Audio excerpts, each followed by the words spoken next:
Hello friends, இன்னைக்கு நம்ம த கைஜி number 8 அப்படின்ற சாம்பியன் சீரிஸோட எபிசோட் 1 தான் இன்னைக்கான வீடியோவில் பார்க்க போகிறோம். தென் ஸ்டோரின்னு பார்த்தோன்னா சிட்டி அட்டாக் பண்ணுற ஒரு சில கைஜி மான்ஸ்டர்ஸ் ஒரு பக்கம், அதுங்களை தடுத்து இந்த சிட்டியை காப்பாற்றணும்னு நினைக்கிற இந்த டிஃபென்ஸ் ஃபோர்ஸ் இன்னொரு பக்கம். ஸோ இப்படி இருக்க இதில் இந்த டிஃபென்ஸ் ஃபோர்ஸில் சேரணுன்னு ஒருத்தர் சின்ன வயசுலேருந்து ஆசைப்பட்றான். ஆனால் சூழ்நிலை காரணமாக வேறு வழி இல்லாமல் பிடிச்ச வேலையை செய்ய முடியாமல் கிடைச்ச வேலையை பிடிச்ச மாதிரி பார்த்துட்டு இருக்கான். ஏன்னா இப்போ இருக்கிற கண்டிஷனுக்கு இதுக்கப்புறமும் இந்த டிஃபென்ஸ் ஃபோர்ஸில் ஜாயின் பண்ணி தான் சாதி போன்ற நம்பிக்கைலாம் அவனுக்கு இல்லை. ஒரு நம்பிக்கை இல்லாத வாழ்க்கையை தான் வாழ்ந்துட்டு இருக்கான். ஆனால் இப்படி இருக்கிற இவனோட இந்த வாழ்க்கையில் திரும்பவும் எப்படி இந்த கைஜிவும் டிஃபென்ஸ் ஃபோர்ஸை இணைய போகுது, இதுக்கப்புறம் என் வாழ்க்கை எப்படி இருக்க போகுது, அதுக்கப்புறம் என்ன நடக்க போகுது அப்படின்னு தான் இது அனிமையோட ஸ்டோரியாக இருக்க போது. ஸ்டோரி சும்மா வேறு லெவலில் இன்ட்ரெஸ்டிங்காக இருக்கும். கண்டிப்பாக உங்களுக்கும் பிடிக்கும். அதனால வீடியோ ஃபுல்லாக பார்த்து முடிச்சுட்டு உங்களுக்கு இந்த வீடியோ பிடிச்சிருந்தா மட்டும் வீடியோக்கு லைக் பண்ணிவிட்டு அப்படியே வீடியோவில் கமெண்ட் பண்ணிவிட்டு அப்படியே இன்னும் நம்ம சேனலில் ஃபாலோ பண்ண அப்படின்னா நம்ம சேனலை சப்ஸ்கிரைப் பண்ணி ஃபாலோ பண்ணி வச்சுக்கோங்க. தென் உங்கள் ஃப்ரெண்ட்ஸ் இருந்தால் நம்ம சேனல் லைக் பண்ணுறாங்கன்னா அவங்களுக்கு இந்த வீடியோ ஷேர் பண்ணி வீடியோ பிடிச்சிருந்தா மட்டும் அவங்க நம்ம சேனலை ஃபாலோ பண்ணிக்க சொல்லுங்கள். சரி, ஓகே. இப்போ நம்ம பேச டைம் மிஸ் பண்ணாமல் ஸ்ட்ரைட்டாக இன்றைக்கான வீடியோவில் போயிடலாம். இன்றைக்கி நம்ம பார்க்க போகிறது Kaiju number 8 season 1 and episode 1. Hello sir, this is alpha 2 reporting number 36. கண்காணிச்ச வரைக்கும் சிட்டிக்குள்ளே எந்த ஒரு பிரச்சனையும் இல்லை, எல்லாம் நார்மலாக தான் இருக்குது. Okay good. பட் அதுக்காக அப்படியே பெற்ற முடியாது. நமக்கு கிடைச்ச இன்ஃபர்மேஷன் படி அதை அந்த நேரத்திலே வெளியே பண்ணலாம். ஸோ அதனால் தொடர்ந்து கண்காணிங்கன்னு ஆஃபீஸ் மைக்கில் பேசிகிட்டு இருக்க. அப்போ திடீர்னு தண்ணிக்குள்ளே இருந்து ஒரு பெரிய கைஜி முடிச்சு டேரெக்டாக வெளியே வந்து சிட்டி அட்டாக் நடந்துக்குது. அப்படியே அட்டாக் பண்ணதும் சிட்டிக்குள்ளே கைஜி வந்துடுச்சு. சீக்கிரம் வெளியே இருங்கன்னு கைஜி லெட்டர் போட்டு சிட்டிக்குள்ளே இருக்கிற எல்லா மக்களையும் அவாய்ட் பண்ணிட்டு இருக்காங்க. அட் த சேம் டைம் இந்த கைஜி ரொம்பவே பெருசாக இருக்குது. கிட்டத்தட்ட 60 மீட்டருக்கு மேலே இருக்கணும். அந்த கைஜை பற்றி ரிப்போர்ட் கொடுத்துட்டு இருக்க. அதை டிஃபெண்ட் பண்ண ஃபைட்டிங் ஹெலிகாப்டர்ஸ் அந்த இடத்துக்கு வந்துடுது. சார், நாங்கள் டார்கெட்டை ரீச் பண்ணிட்டோம். ஓகே, அப்போ நான் 3 மீட்டர் ரேடியஸில் அந்த அட்டாக் நடந்தீங்க. I repeat, all unit 3 metre radius open fire. டார்கெட்டை லாக் பண்ணுங்க.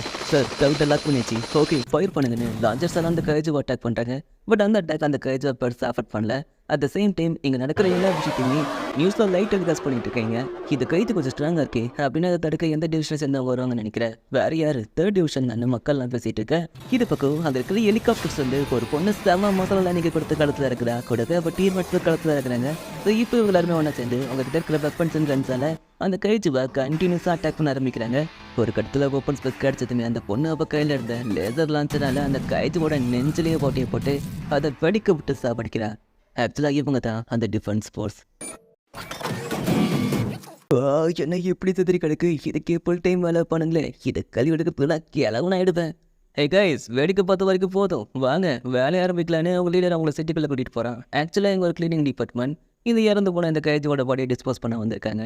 அப்படியே இந்த பக்கம் அந்த சிட்டிக்குள்ளே பார்த்தா அந்த கைஜுவை கொண்டதுக்காக அந்த டிஃபென்ஸ் ஃபோர்ஸை சேர்ந்தவங்கள எல்லா மக்களும் சுற்றி நின்று அவரோட பரட்டு மொழியை பொழிஞ்சிட்டு இருக்காங்க. ஹேய், அது கேப்டன் நாஷிலா தானே? ஆமாப்பா ஆமாம். வா, அவங்க செம மாசா இருக்காங்களேன்னு அங்கே இருக்கிறவங்க பேசுகிறத கேட்டுட்டு இவன் அப்படியே இந்த வழியாக போயிட்டு இருக்கான். ஆக்சுவலாக இந்த கைஜுவை கொண்டுட்டா எல்லாரும் ஃபைட் முடிஞ்சு போச்சுன்னு நினச்சிட்டு இருக்காங்க. பட் அது உண்மை இல்லை. இவங்களோட ஒவ்வொரு ஃபைட்டுக்கு அப்புறமும் எங்களோட ஃபைட் ஆரம்பிக்கும்.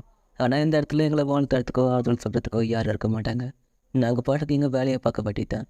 இன்னும் எங்களோட ஃபைட்டுன்றது சொல்லப்படாத ஒரு பெரிய போர். இதை பற்றி எனக்கு மட்டும்தான் தெரியும். ஹே காஃப்கா, இசுவாக்கு இதோட சாம்பிள் வேணுமா? சீக்கிரம் கொடுக்குறேன்னு சாம்பிளை கலெக்ட் பண்ணுறதுக்காக ஒரு ட்ரோன் அனுப்பிவிட்ருக்காங்க. சரின்னு நம்ம காஃப்காவோ அவங்ககிட்ட இருக்கிற சாம்பிள்ஸ் அந்த ட்ரோன் கிட்ட கொடுத்து அனுப்பிட்டு கீழே பார்த்தா நார்மல் ஆர்க்கன்னு நினச்சிட்டு கோலக்குள்ளன்னு இருக்கிற ஏதோ ஒரு ஆர்க்கன்னு க்ரைனில் லிட் பண்ணிட்டு இருக்கீங்க. அப்போ அதுக்கு பக்கத்தில் ஒருத்தர் இருக்கிறத பார்த்துட்டு டே பேண்டா தூக்காதீங்கன்னு காஃப்கா மேலே வந்து கத்துறான். பட் அதுக்குள்ளே அவனுங்க தூக்கிடுறானுங்க. அதனால அந்த ஆர்கனே வெடிச்சிருது. அதுக்குள்ளே வந்த பிளட் ஆசிட் மாதிரி இருக்கப்போ அங்கே இருந்தவன் கால் மேலே பட்டு அவன் முட்டியே வந்துடுது.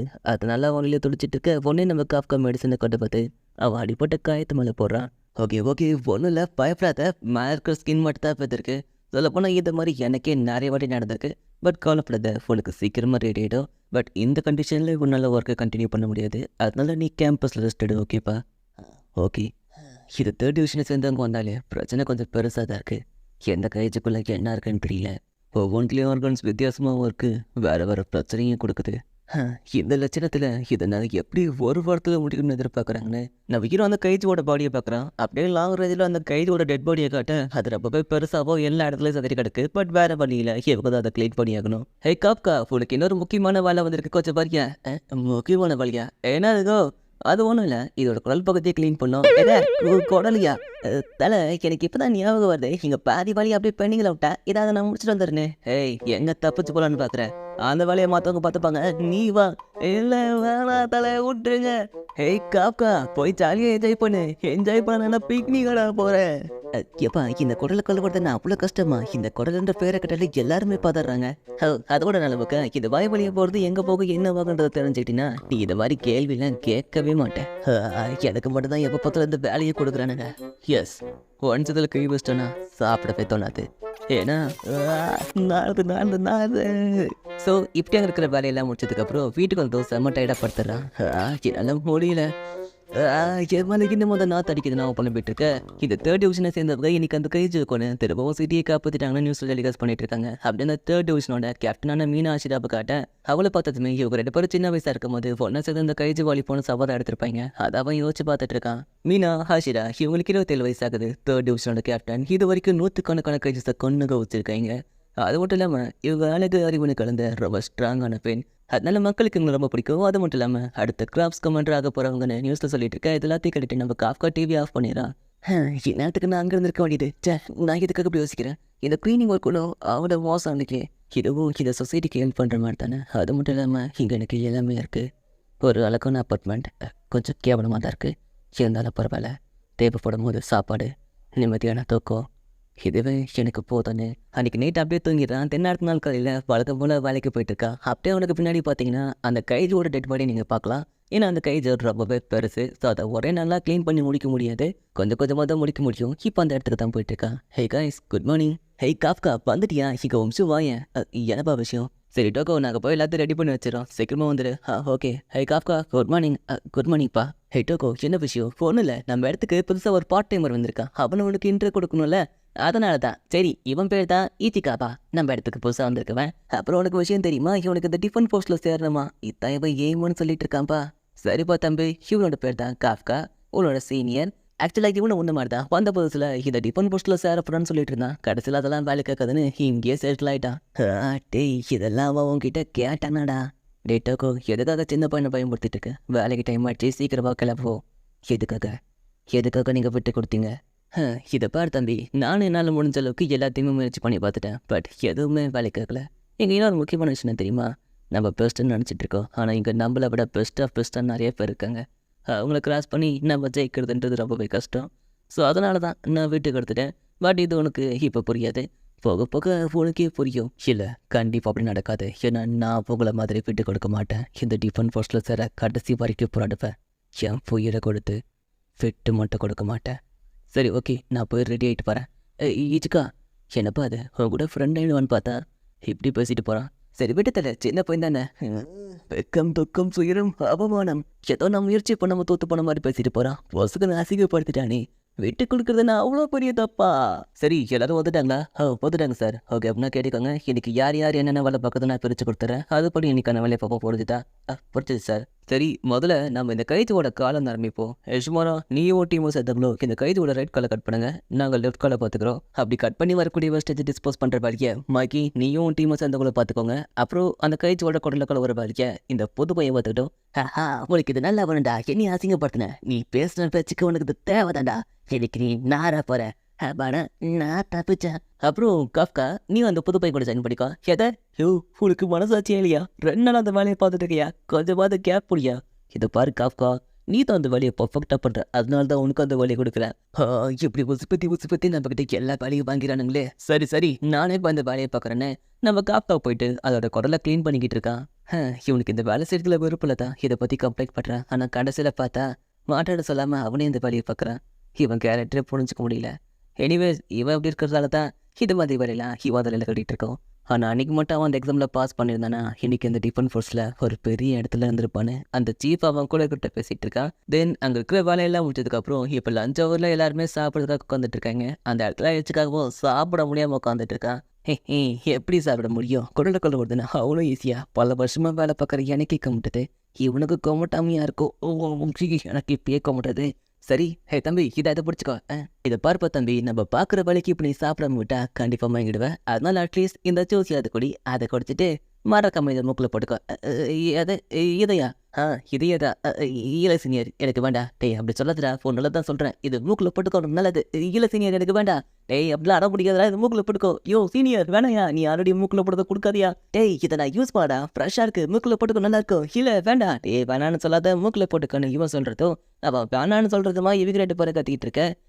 கடைசியில் 2 பேரும் ஒன்று தந்துட்டாங்கன்னு இவங்க 2 பேர் பண்ணுற காமெடித்தனத்தை பார்த்துட்டு அங்கே இருக்கிறவங்களாம் சிரிச்சிட்டு இருக்காங்க.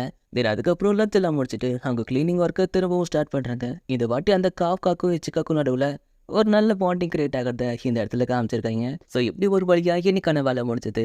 ஆல்மோஸ்ட் ஈவினிங் ஆகிடுச்சு வர, அதனால எல்லாரும் பேக் பண்ணிட்டாங்க வந்து கிளம்பிட்டு இருக்காங்க. சரி காப்கா நாங்கள் போயிட்டு வரோம், நாளைக்கு பார்க்கலாம், சீக்கிரமாக வேலையை முடிச்சுட்டு கிளம்பு. ஓகே போயிட்டு வாங்க.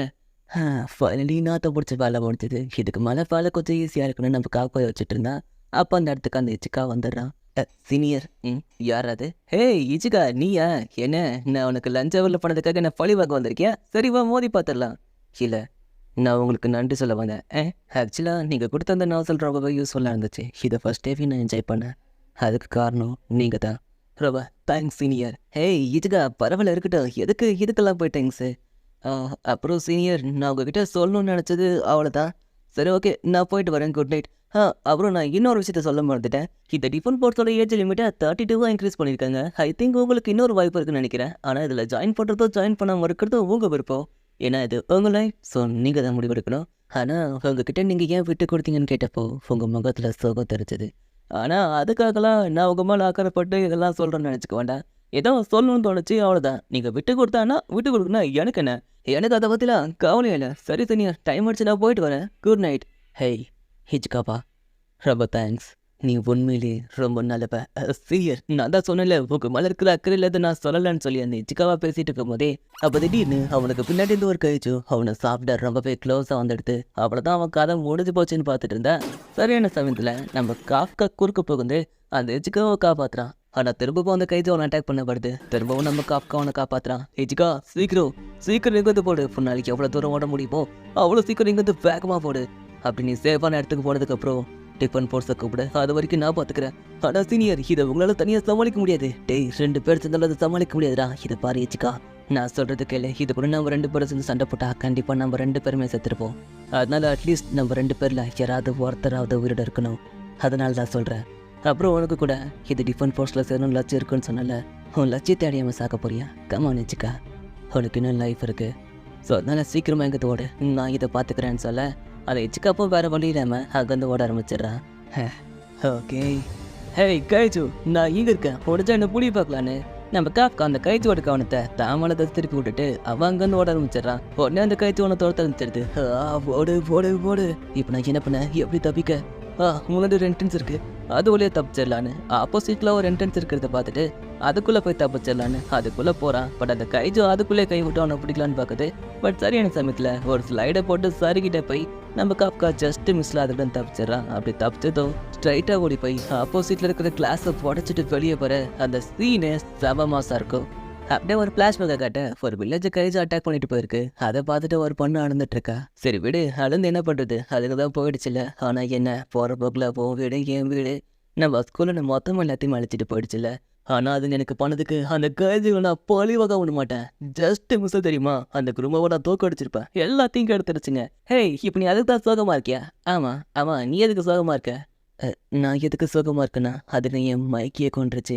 இது மைக்கியா? ஓ அந்த பூனியை சொல்கிறேன்னு கேட்குறான். அதுக்கப்புறம் இவங்க 2 பேரும் அங்கே டஸ்ட்ரேன அந்த வில்லேஜை பார்த்துட்டு முடிவு பண்ணிட்டேன், இந்த டிஃபன் போஸ்ட்டில் சேர்ற இந்த கைஜுகளை மொத்தமாக அழிக்கிறேன்னு 2 பேருமே கோரஸாக சொல்கிறீங்க. ஓ நீ டிஃபன் போஸ்ட்டில் சேர போறியா?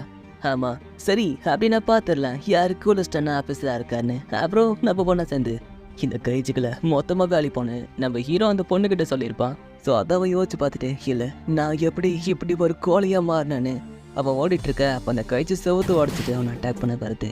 இல்லை இதுக்கு மணிக்கு நான் பயந்து போகிறதால இனி நான் அந்த கைஜுக்குள்ளே பார்த்து பயப்பட மாட்டேன்னு கீழே கிடக்கிற கம்பியை எடுத்துட்டு அந்த கைஜுவை அட்டாக் பண்ணலான்னு போகிறான். பட் அந்த கைஜு ஆனால் சால்ட்டை அடித்து போட்டுடுது. கொடுத்து பக்கம் காப்பாற்ற முடியாம நான் சாக போகிறேன்னு காஃப்கா வச்சுட்டு இருந்தா அந்த கைச்சு நம்ம காஃப்காவோட காலை நசுக்கி அவன் காலையே உடைச்சிடுது. இதனால அவனால் அசைவே முடியல. கடைசியில் அந்த கைஜு அவனை சாப்பிட்லான்னு ரொம்பவே க்ளோஸாக வந்துட. அப்போ சரியான சமயத்தில் நம்ம ஹிச்காவை கரெக்டாக கொடுக்க போகுது. ராட்டலாத்தோட பாயை புடச்சி நம்ம காப்காவை காப்பாற்றுறான். ஹிச்கா நீயா?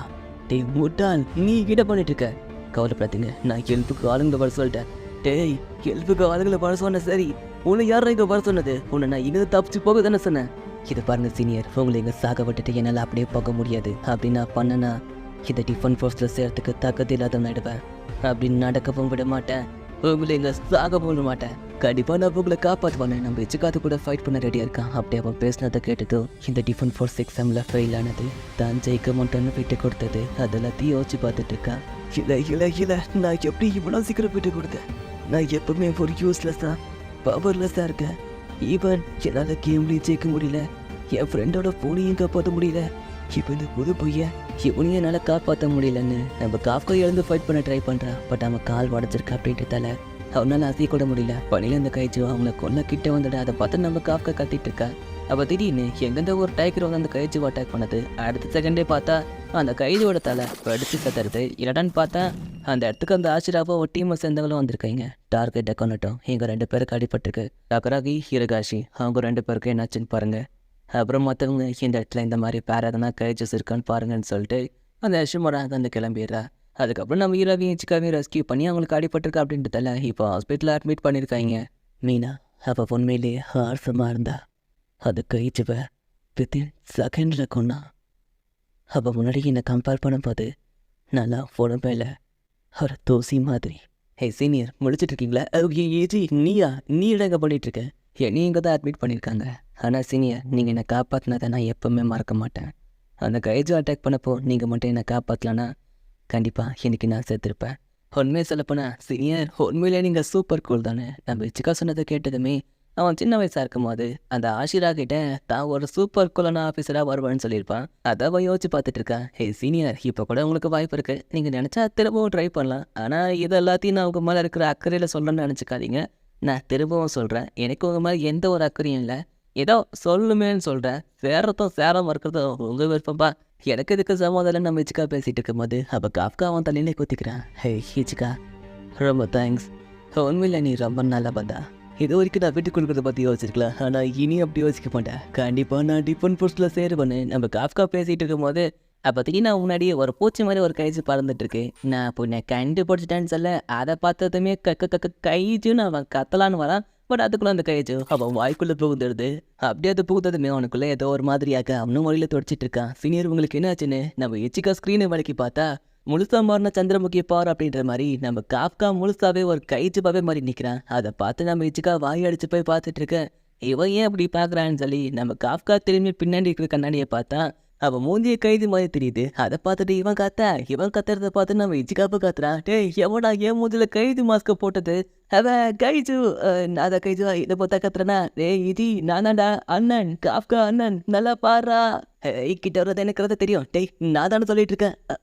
ஐயோ, பெருசு பார்த்துடுச்சு. சீனியர், அது பார்த்தது மட்டும் இல்லை, போனே பண்ணிடுச்சு. உங்க பண்ணியை செலவிட போகிறாங்க. எதை சீனியர், சீக்கிரம் வாங்க, இங்கிட்டு வெளியே போயிடலான்னு நம்ம இச்சிக்கா கத்துறான். இதைப்பா, நீ இந்த கயிற்றுவை வேட்டையாட போனால் முதல்ல அந்த கயிற்றோட காலை எய்ம் பண்ணு. அப்போ தான் அதெல்லாம் அசைய முடியாது. அப்புறம் நம்ம அதை ஈஸியாக கொண்டுடலாம். புரிஞ்சுதா? எல்லாம் ஓகே தான். பட் அந்த கயிற்று ரொம்ப பெருசாக இருக்கும், ஆனால் நான் ரொம்ப குட்டியாக இருக்கேன். அப்படி இருக்கும்போது என்னால் எப்படி பாதுகளை கொல்ல முடியும்னு நம்ம சின்ன வயசு ஆசிரா சொல்கிறேன். ஆசிரா, எதுக்கும் பயப்படாத, நான் தான் உன் கூடவே இருக்கேன்னு சொல்லி நம்ம காஃப்க்கும் அவளுக்கு தைரியம் கொடுத்துருப்பான். ஸோ அதை இப்போ அந்த ஆசிரா யோசிச்சு பார்த்துட்டு அவன் போய் சொல்லியிருக்கான்னு சொல்லி டென்ஷன் ஆகிறா. அப்போ அவளுக்கு ஒரு கால் அட்டன் பண்ணி பேசினா இந்த ஜென்ரல் ஹாஸ்பிட்டலில் கைஜு வந்துட்டுன்னு சொல்லி ஒரு கம்ப்ளைண்ட் வருது. ஸோ நான் பார்த்துக்கிறேன் அப்படின்னு சொல்லி அந்த ஆசிராவை சொல்கிறேன். ஸோ அந்த மொமெண்ட்டில் இந்த எபிசோடு முடிச்சிருது. ஆல்ரைட் கைஸ், உங்களுக்கு இந்த எபிசோடு பிடிச்சிருக்குன்னு நினைக்கிறேன். அதே சமயத்தில் இதை தமிழ் டப்பிங்லேயே போட்டிருக்காங்க. தமிழ் டப்பிங்லேயும் ரொம்பவே சூப்பராக இருக்கும். ஸோ பார்க்கணுன்னு நினைக்கிறவங்க தாராளமாக ட்ரை பண்ணி பார்க்கலாம். உண்மையிலேயே பொறுத்து தான். அதே சமயத்தில் என்னோடய எக்ஸ்ப்ளனேஷனில் பார்க்கணுன்னு நினைக்கிறவங்க ஜஸ்ட் இந்த வீடியோக்கில் ஒரு கமெண்ட் பண்ணிவிட்டு அப்படியே இன்னமும் நம்ம சேனலை ஃபாலோ பண்ண பார்த்தீங்கன்னா வீடியோ பிடிச்சிருந்தா மட்டும் நம்ம சேனலை சப்ஸ்கிரைப் பண்ணி ஃபாலோ பண்ணி வச்சுக்கோங்க. ஸோ இந்த எபிசோடில் நம்ம ஹீரோ ஒரு கைஜுவாக மாறிட்டான். அவனுக்கு துணியாக இந்த இச்காவாக இருக்கான். அதே சமயத்தில் ஒரு கிழவன் வர அதை பார்த்துட்டான். அதை டிஃபன் போர்ட்ஸ்க்கும் போட்டு கொடுத்துட்டான். இந்த விஷயம் ஆசிரியருக்கும் தெரிஞ்சிச்சு. ஸோ ஹாஸ்பிட்டலில் ஒரு கைஜு இருக்குது அப்படின்னு தெரிஞ்சுக்கிட்டு அவங்க ஹாஸ்பிட்டலுக்கு வந்து அந்த கைஜுவான நம்ம காஃப்காவை என்ன பண்ண போகிறாங்க, நம்ம காஃப்கா அங்கேருந்து எப்படி தப்பிக்க போகிறான் அப்படின்றது தான் இதுக்கப்புறம் வரக்கூடிய ஸ்டோரி இருக்க போது. ஸ்டோரி அண்ட் அனிமி ரெண்டுமே வேறு லெவலில் இருக்கும். அதனால் அடுத்த எபிசோடுக்காக வெயிட் பண்ணுறவங்க ஜஸ்ட் ஃபாலோ பண்ணிவிட்டு வெயிட் பண்ணுங்கள். சரி, ஓகே, நான் மறுபடியும் அடுத்த எபிசோடில் பார்க்குறேன். அது வரைக்கும் டேக் கேர், பாய் பாய்.